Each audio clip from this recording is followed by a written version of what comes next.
Okay, so today we're diving into a feeling that, well, I'm guessing is going to feel pretty familiar to a lot of you. It's that restless, almost feverish need to always be moving forward. We're calling it the febrile pursuit of perpetual momentum. And yeah, it can be pretty exhausting. But here's the big question, right? Why do we do this to ourselves? Why is it that the moment we should probably be hitting the brakes, we instead slam our foot on the gas? If you've ever had that feeling, that frantic need to keep going even when you're totally running on empty, then you're in the right place. All right, first things first, let's pop the hood and take a look at the engine that's actually driving all of this. To really get what pushes us, we need to get specific about the kind of energy we're talking about. And the source material for this explainer uses a word that is just perfect for this feeling: febrile. Now, literally that means you've got a fever, but think about what that feels like figuratively. That restless, nervous, almost twitchy kind of energy. It's not just about being busy, it's that internal buzz, that constant hum of pressure telling you to be doing something. So, okay, this whole febrile energy thing, where does it actually pop up in real life? Well, a lot of the time, it leads to this really strange way of thinking, what we're going to call the logic of optimization. And let's look at a concrete example to see how it works. The author brings up this really fascinating kind of personal obsession, this deep-seated need to make use of everything. It's that urge to wring every last drop of value out of every single thing we do, every minute of our day. Does that sound at all familiar? Okay, check out this laundry logic. It's brilliant. Step 1, you put on clean clothes. But at the end of the day, you can't just throw them in the hamper. I mean, they're not that dirty. That would be a waste, right? So, step 3, you go to the gym specifically to sweat in them so they can properly earn their place in the laundry. Now, finally, they're fully optimized. It sounds a little crazy when you say it out loud, but if your brain is wired for maximum efficiency, well, it actually makes a weird kind of sense. And this whole optimization game, it doesn't stop with the laundry basket. Oh no, it bleeds right over into our work lives too. I mean, think about it. Having a day off is great. But a day where you also manage to squeeze in a work shift, that just feels more productive, more valuable. And this chart really just puts it in black and white, doesn't it? The day with a work shift just feels more fulfilling. You've earned some money, you've interacted with people, you've used up the day more completely. That fulfillment meter is just way higher.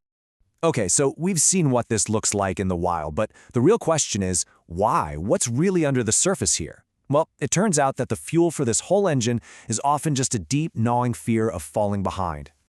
So this brings us to the big one. What is the real engine driving this whole perpetual motion machine? Because let's be honest, this constant need to optimize isn't just some quirky little habit. It's a reaction to something much, much deeper.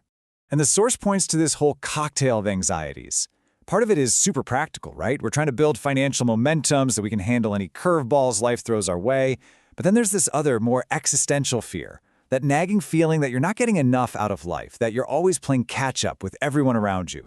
And this image right here from the source, man, it just says it all, doesn't it? You see that low battery icon blinking red, but you're still running anyway. You know you're on empty, but that pressure to keep going, to do more, to achieve more, it's just too loud to ignore. I know, this all sounds kind of bleak, doesn't it? Like it's just this big problem we all have to fix. But what if we've been looking at this restless feeling all wrong?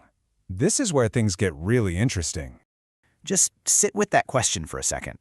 All this restlessness, this anxiety, this running on empty, our gut reaction is to say, that's bad, stop it. We label it as a flaw, something broken that needs to be fixed. But what if it isn't? And here we go. This is the core insight, the big idea. It's so good, I'm going to say it again. A restless heart is often just a curious one that hasn't found its question yet. So what does that actually mean? It means that maybe, just maybe, that restless, febrile energy isn't a bug in your system. Maybe it's a feature. It's a signal. It's your own curiosity raising its hand, trying desperately to get your attention, trying to tell you something important. Because let's face it, curiosity often feels like discomfort long before it ever feels like clarity. All right, let's pull all these threads together. With this whole new perspective in mind, how should we think about that feeling of running on empty? Is it a problem, or is it something else? Here's the fundamental shift. The old view says restlessness is a bug to be stamped out, a sure sign of burnout. The new view, it says restlessness is a feature to be understood, a sign that your curiosity is trying to surface. So the goal isn't just to stop the feeling, it's to listen closely and find the question that's hiding behind it.